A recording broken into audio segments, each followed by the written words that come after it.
This video is all about the 1, 2, 3 lunge. If you want to work on the footwork for a 1, 2, 3 lunge, you can ghost your Mace. So we're here in that position 2. Step forward with the right leg. See that your back knee is directly under your hip. Step all the way back with the same leg and then find a squat. Forward, left, hold, body upright. Try not to be here, but right up and down. Back left and squat.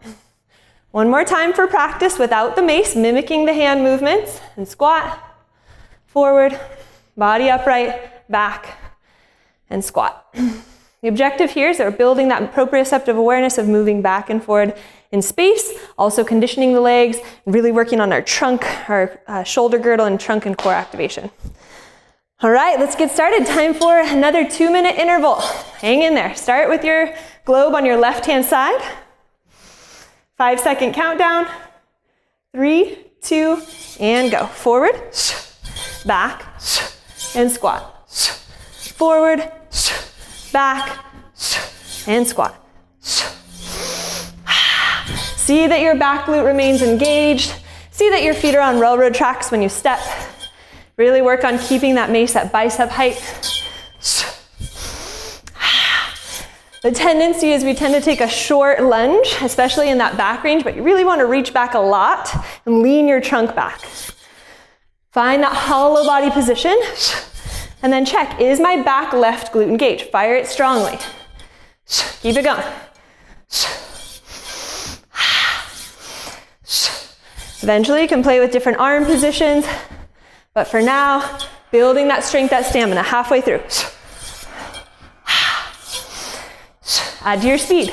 Think about staying low the whole time. Imagine going under a little fence.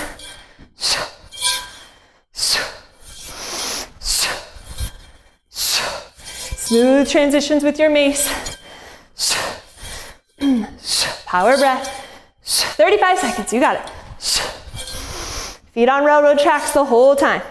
Back heel lifted. Stay low.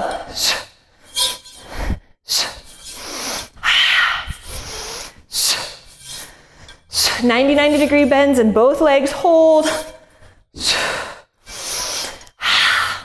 Feel the burn. 10 seconds to go. 5 seconds. Good. Stand it up, recover, 30 seconds. Inhale. Exhale. Inhale.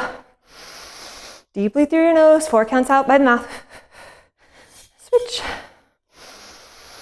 Chug it out, always take 30 seconds of recovery. And get ready to move into our next exercise.